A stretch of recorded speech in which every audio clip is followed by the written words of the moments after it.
This is Mornings with Dave King and Matt Martin. Welcome back. We've got, go straight to the phones. We've got Eddie McBride on line 2, the president and CEO of the Chamber of Commerce.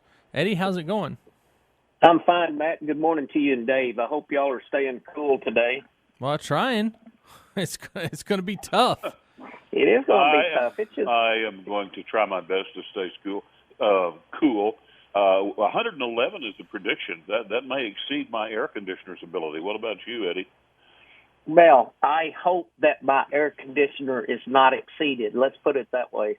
It is dangerous out there, but I think all in all, people take just precautions and just remember how hot it is and just be mindful of it. I think it'll be all okay. Well, we have a million questions for you, Eddie. There's no doubt about that. And like we were saying earlier, you're the guy with your finger on the pulse of business in Lubbock, and there's one thing I want you to react to for me, Eddie. I drive around town. Of course, I have been in Lubbock 52 years, and I've been in the advertising business. So business is my business, and I look at all these stores that are closed, and I see so many and hear of so many who've lined up to file bankruptcy. And we don't know when that this is all going to end. Tell me, Eddie, pull me back from jumping off the cliff, but tell me how this thing is going to look months from now, with business-wise. Well, I want to hope that we bounce back as soon as we get reopened, to completely reopen. A lot of folks are open to one degree or another. A lot of our accommodation and food services folks obviously are not, but I think it's going to be a slower rebound than what the economists were really originally projecting, because I think it's going to take a while to get past all of the precautions that we're having to take and all the things that we're doing to flatten the curve to keep the disease down. Whether or not that we agree with that's what we have to do. That's one of the things that obviously we have to do. So, and I'm afraid that it's going to slow us down from getting quicker reopening. So, Eddie, I read your article in the AJ, and that was, I guess, about a week ago, maybe a little less. But it talked about an article written by the New York Times that was over the July 4th holiday. I got a couple questions. Number one is the New York Times kind of jumped the gun on that one because the governor's order came out right before they put that article out. But on top of that, what is it that made you decide to respond to that? Well, I guess the fact that they didn't give us any credit. The guy came into Lubbock, actually, he already knew what he was going to write about. He knew that we were a deep red area. He knew that we had been very well controlled as far as number of cases and deaths and everything when we first got started. And then all of a sudden we had this gigantic spike. He had been in Houston and thought he would go to some place in Texas that obviously represented some of the things that supposedly weren't working to keep the virus in check. And so I just didn't care about his tone in the article about that nobody in West Texas cares about healthcare guidelines, and I just disagree with him. I think there's a lot of us out here that care, and a lot of folks that are trying to do something about it. And whether or not it's a mask or whether or not it's just trying to make sure that we try to keep from spreading the disease so that we can open up quicker. I mean, so that's what I took exception to, because he came out here with a preconceived idea of what he was going to find. So did you talk to him while he was out here?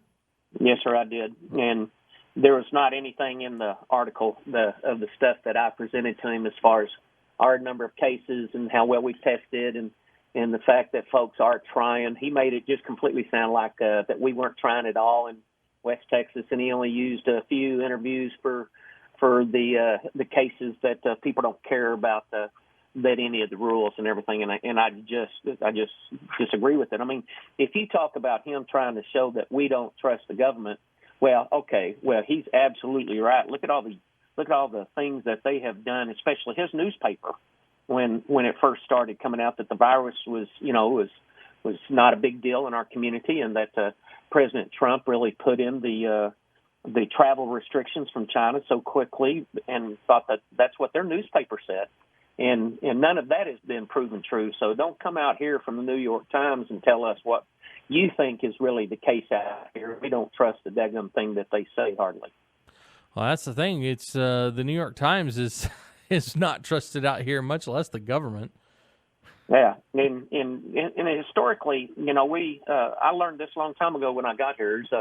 There is a cocoon out here where, and I told him this. I said, we tend to be remote. We're 5 hours from most of the metropolitan areas in Texas and in New Mexico and even Oklahoma.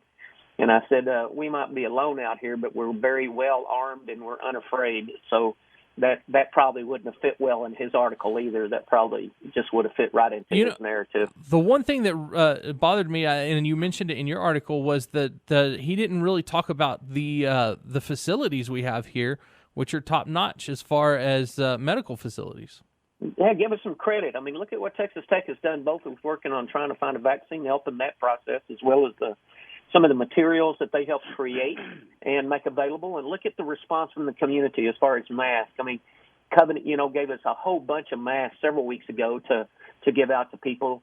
And then last week, the city of Lubbock, the city manager, Jared Atkinson, gave us 120,000 masks, and we gave them out a week ago Monday. And I think it was 6 hours on Monday and 4 hours on Tuesday. We gave out 120,000 masks. And so they're to businesses, and they equated about 500 businesses.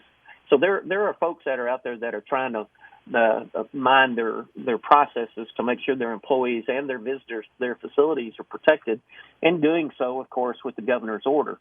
So we didn't have that in effect. I told him that we had been working to give out masks, but the testing as well. He didn't give us any credit for the amount of testing that we've done, and so I thought it was important to point out that not only was the Times article misleading and didn't collect all the information, but I wanted everybody to know that there are some good things that we're doing in our community. Yeah, we got to take a quick break, but I will mention I don't remember seeing that rebuttal in the New York Times. They didn't publish that there, did they?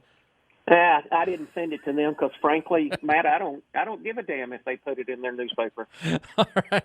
We'll be right back on Mornings with Dave King and Matt Martin with Eddie McBride, the President and CEO of the Chamber of Commerce. Welcome back to Mornings with Dave King and Matt Martin. We're going to jump directly to the phones, go back to President and CEO of the Chamber of Commerce, Eddie McBride. Eddie, how has it looked? Have you been getting a lot of information about businesses that have been closing in Lubbock? Are we seeing a lot of businesses closing, or are we not, I guess? Matt, it's been difficult. We've worked with the Texas Comptroller's Office. We've worked with the Workforce Commission. We've worked with even the Dallas Federal Reserve, who gave us some information, not necessarily about specific closings, but we obviously talk to a lot of our business members on a day-to-day and week-to-week basis, and we know how many of them have told us they're out of business. And, of course, we reflect about a fourth of all the business community. So if you extrapolate what we know with our business members, which I think we're an excellent, portrayal of the community, I think we know of several hundred businesses that have bound to been closed but have not been collected in the data sorts yet by the folks that do that data collection. And so I know for a fact that the businesses that have closed that we know of, that if we take that percentage of our membership and we portray it and extrapolate it for the community, there's been 200 and 250 or so businesses that we anticipate definitely have closed. No. And that's what my concern is, how are we going to reopen those businesses? I don't see how a business which has ongoing expenses, one being the mortgage or the rent, can live through this without any income for month after month and then expect it to reopen. I don't see how that works. And by the way, and something we haven't mentioned this morning, Eddie, the governor of California, of course, reclosed the state of California yesterday. And this is something that I am hoping, and I've got my fingers crossed and I'm praying that we don't reach that point here in Texas, because I think that would be very, very bad for business. Yeah, the rumors are out there that the governor is anticipating potentially closing, but I don't think the governor wants to close. I think the governor wants to be able to keep business open as much as possible. Well, I think he does too. I just hope. I hope that the number of cases and what's going on in the hospitals and the intensive care units and everything. I hope they can keep all that under control, because I don't know what recourse that you have, and if you don't keep people from getting sick and sicker. And of course, it's still certain age groups that are causing the cases, and it's certain age groups that are dying. And if you can't keep those certain age groups that are not minding their P's and Q's and getting infected, keep them away from those folks who obviously are most likely going to get sick and die from the disease, and obviously this thing ain't going to work too well. But I do want y'all to know there was an article in the paper yesterday too about the CARES Act and the PPP loans, and one of the things that still hasn't been projected in all that. And sure, there might be some questions about whether or not that every single business that was listed in there, whether or not that they actually got any money. But from the SBA numbers, there was almost 64,000 jobs in Lubbock that were protected by these loans. Now, we still have to wait to make sure that we see the finite and final numbers. But if all those businesses in Lubbock did indeed get that money, that did indeed keep those jobs open, that is excellent news. That was the whole purpose of this, was to keep people on the payroll and keep them employed. And if those numbers are correct, then any number is great, but those numbers are good. Well, Eddie, we have a texter this morning. You may have already answered this, but he said I'd ask Eddie if he agreed with the mayor and governor on continued closings. I haven't heard any, as far as keeping them closed right now. Is that what they mean as far as continued closing? You mean staying in the same? I don't know if we have any choice, but I do know that if we can't do whatever we can to keep the spikes and the deaths down, that we're not going to be opening up too much quicker. So I want the spikes to go down. I want the deaths to go down so that we can get back to being 100% open. That's what my goal is, anything else. And if we can't keep people out of the hospitals, I don't know how we can open up to 100%. All right, Eddie, we have to take another quick break. When we come back, I'll give you the floor to talk about what y'all have going on out at the Lubbock Chamber of Commerce. Okay, sir. All right, thanks. We'll be right back. This is News Talk 95.1 FM, 790 AM KFYO. We've got Eddie McBride on the phone. We're going to go directly to him. Eddie, we do have a quick question from an audience member. It says, we did receive the PPP, but the funds run out this week. Can you apply and get another one? That question still is up in the air, in my opinion, because I have not seen anything that says that you can get 2 PPP loans. The best thing to do is go and ask your banker.